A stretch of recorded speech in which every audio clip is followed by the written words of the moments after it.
پہلی سطر پڑھی میں نے، پہلی سطر پڑھی میں نے. بی بی کہتی بابا جس ہاتھ کو چوما کرتا تھا امت نے وہ ہاتھ توڑ دیا. دوسری سطر سنا. بی بی لوگ کہتی بابا جس دروازے پہ رکا کرتا تھا امت نے میرا دروازہ جلا دیا. 2 سطریں میں نے پڑھ لی ہیں. تیسری سطر میں ہر مجلس میں نہیں پڑھتا. مجھے بی بی کی عزت قسم یہ ہے نا ممبر کے خلاف پہ ہاتھ ڈال کے کہہ رہا ہوں 3 یا 4 دن سے میں مسلسل تمہارے اس ملک میں زہرا کی شہادت پڑھ رہا ہوں. میں نے کسی مجلس میں یہ تیسری سطر نہیں پڑھی. یہ ممبر کے خلاف پہ ہاتھ رکھ کے میں زہرا کے لوہے کی تیسری سطر بی بی کی تائید کے ساتھ پڑھنے لگا ہوں. اس کے بعد مصحف سننا ہو تو کہہ دینا، ورنہ اس کے بعد مصحف پڑھنے کی ضرورت نہیں ہے. بی بی لوگ جس ہاتھ کو چوما کرتا تھا امت نے وہ ہاتھ توڑ دیا. جس دروازے پہ کھڑا ہوا کرتا تھا امت نے دروازہ جلا دیا. زہرا نے قبر محمد پہ رخسار رکھا. جس چہرے کو چوما کرتا تھا اس میں دروازہ ہے. بابا تیرے دربار میں، بابا تیرے دربار میں حوصلہ حوصلہ حوصلہ حوصلہ. بابا تیرے دربار میں تیری امت نے جس چہرے کو چوما کرتا تھا بابا اس پہ تماچا مار دیا. زہرا نے اتنا جملہ کہا قبر محمد کی ہل گئی.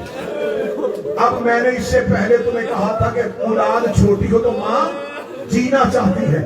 یہ 3 سطریں نوحے کی مکمل ہوئی. جب قبر محمد کی ہلی نا بی بی رو کے کہتی اچھا بابا اب اور درد نہیں بتاتی. بابا بس میری ایک دعا مان لے. بابا اب میں مرنا چاہتی ہوں. بابا اب مجھ سے سانس بھی نہیں لیا جاتا. بابا اب مجھ سے تسبیح بھی نہیں پڑھی جاتی. بابا اب مجھ سے قنوت بھی نہیں پڑھا جاتا. اگلے جملے پہ ماتم و ماتم کرنا. رو کے دی بابا اتنی غریب ہو گئی ہوں حسین پانی مانگے مجھے پانی دیا.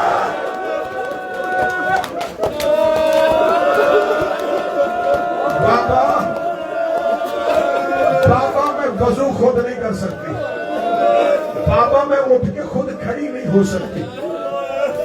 بابا میں بڑی زخمی ہوں. بابا میں بیٹوں کو زخم نہیں دکھا رہی. بابا میرے بچے مر جائیں. بابا میں اپنے بیٹوں سے زخم چھپاتی ہوں. بابا میں اب اور پینا نہیں چاہتی. بابا اپنی فاطمہ کو اجازت دے دے. بابا میں مرنا چاہتی ہوں. بابا تیرے رونے کے لیے وہ جو بیت الحسن بنایا تھا بابا وہ انہوں نے گرا دیا ہے. بابا میرے گھر آگے دیکھ میرے گھر کی دیواریں گری ہوئی ہیں. بابا انہوں نے میرے گھر کی چھت کو پھاڑ ڈالا ہے. بابا میری بیٹیاں بڑی ڈر گئی ہیں. روتی ہوئی زہرا نے بابے کو آخری ودا کیا. ودا کرنے کے بعد زہرا اٹھی. کل سن لینا مجھ سے زہرا کا دربار اور دربار. اٹھی اٹھ کے بس بی بی نے آخری ودا یہ بابے سے کیا. اب آئی بی بی اپنے گھر کے حجرے میں. رو کے کہتی یا علی اکیلے میرے پاس بیٹھ گئے. ریت پہ علی بیٹھ گئے. مولا علی جس حالت میں بیٹھے جو میں نے کتاب میں پڑھا سننا. مولا علی کی حالت کیا ہے؟ امامہ کوئی نہیں کہہ سکتا. بار بار دونوں ہاتھ ریت پہ مار داڑھی آنسوؤں سے بھری. یہ بھی لوگ کہتے یا علی میں احمد مرسل کی بیٹی آپ دیکھا رہی. یا علی میں نے کوشش کی ہے میں حق ادا کر سکتا. یا علی میں جب پوری زندگی میں نظر دوڑاتی ہوں کوئی کمی مجھ سے رہی تو نہیں. یا علی ایک کمی ہوئی وہ معاف کر دے. علی کہتے فاطمہ کون سی کمی؟ رو کے کہتے چند دن ہوئے میں تمہیں ہاتھ اٹھا کے سلام